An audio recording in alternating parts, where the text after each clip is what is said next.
Mr. Paul O'Connor, President of the Metal Trades Council at the Portsmouth Naval Shipyard. Mr. O'Connor.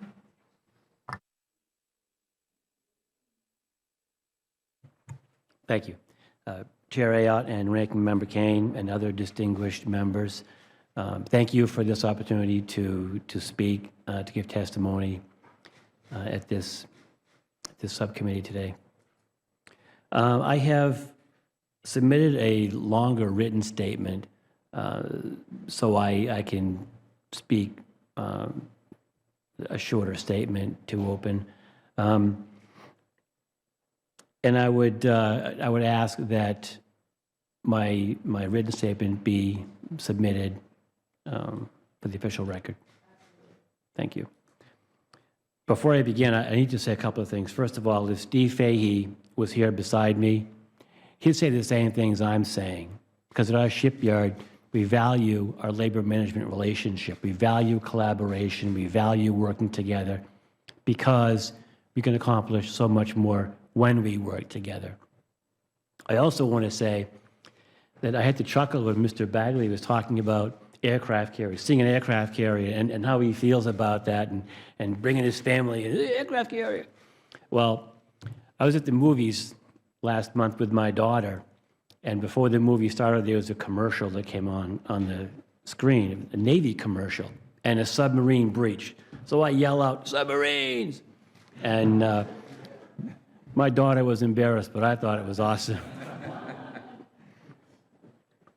So what you will be hearing from me today, there'll be a few recurring themes. One is men and women at the job site have the best ideas on creating efficiencies at the job site. And one of the things to do at the shipyard is we want to spread our philosophies of workforce engagement throughout the entire federal sector. We have a lot of dignitaries come to the shipyard, senators, many senators come to our shipyard. The Secretary of Labor was at our shipyard. Vice President Biden's been there. Many admirals, many dignitaries come to our shipyard to see how we do business. And I tell them all, men and women at the job site had the best ideas on creating efficiencies at the job site, and they all nod their heads, like we all did when I said it in this room. The fact of the matter is, in too many industries, that isn't the reality. The reality is a handful of individuals are the idea people, and kind of what they say goes. So what we're doing at Portsmouth is truly listening to our workforce. We want their ideas, the men and women at the job site. I'll also talk more than once about our performance. Maximum performance requires maximum workforce engagement. We want, at our shipyard, there are about 6,000 men and women. We want 6,000 men and women engaged at our shipyard in the daily operations of our business. For each man and woman who feels disenfranchised, we further reduce the likelihood that we will reach our fullest potential. So we want everyone engaged. And finally, I've already said it, we can accomplish so much more when we all work together. Again, it sounds so simple, but it's so easy to find reasons or excuses to not work together, to not listen to someone. And we're trying to work past that at the Portsmouth Naval Shipyard. I will talk with some granularity about specific initiatives that we have ongoing at Portsmouth that are really having a positive impact on our performance and our engagement of the workforce. But more than the individual initiatives, the most important thing we've done at our shipyard since we've begun these initiatives in 2010 is listen to our workforce. I mean, that is absolutely the most important thing we've done, because all of the initiatives that we will talk about came from the men and women doing the work. None of what you will hear today would have happened had we not listened to the workforce. It's that important to us. You want to engage your workforce? you listen to them, you listen to their ideas, you act on their ideas, and you create positive feedback, quality feedback. And that's what it's all about for us. So, like I said, our shipyard has about 6,000 men and women. Imagine 6,000 men and women coming to work in the morning knowing their voices will be heard, and what that means for each one of them, and what that means for our shipyard, and for each of them on their way into work. How does it feel right through to the end of the day when they go back to bed? It's a whole new environment when you wake up and you know your voice is going to be heard. And beyond that, imagine embedding those same philosophies throughout DoD. Imagine 800,000 men and women coming to work knowing their voices will be heard, and the positive impact that can have on performance. So we began our workforce engagement initiatives in 2010 after a few years of flat performance.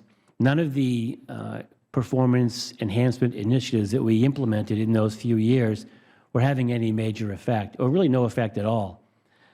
So in 2010, a handful of shipyard leaders, there were 6 labor leaders and 6 management leaders, got together, and we tried to figure out what we could do to maybe get performance going a little bit faster, a little bit better. We came up with a program called RSVP, Renewal of Shipyard Values and Pride. We thought that if we could align values, that might improve performance. Our business model was heavily focused on schedule, which you'd think that would be the way to run the business. But quite frankly, when the focus is only the schedule, bad behaviors can infiltrate, and it becomes a negative element. We thought, align our values, and let's see where that takes us. So we began these RSVP sessions with our workforce. We bring them in like maybe 100 at a time into our auditorium, and we talk about shipyard history. And mostly we wanted to listen to the workforce, hear what they had to say. We offered a scenario. Today is the perfect shipyard day, and you are the perfect shipyard employee. What does that look like to you? What does it mean when you get up in the morning, when you're coming to work, when you get your job and your brief from your supervisor? What does it look like when you get your tooling and your materials and you go to the boat to do your job? What does it look like when you interact with other mechanics, other tradesmen and women, or managers? And the comments were amazing. They were eye-opening. There was very little focus on schedule and process. Our workforce talked about values, beliefs, attitudes, behaviors. They wanted a greater sense of ownership in the day-to-day operations of our shipyard. They talked about integrity, trust, respect, and dignity at the job site. We were hoping to be able to align values. What our workforce showed us was that they had their values aligned. They knew what they wanted, and we hadn't been listening. So now we're listening, and it's making a huge difference. What began in 2010 as a vision between a handful of shipyard leaders has grown in 5 years to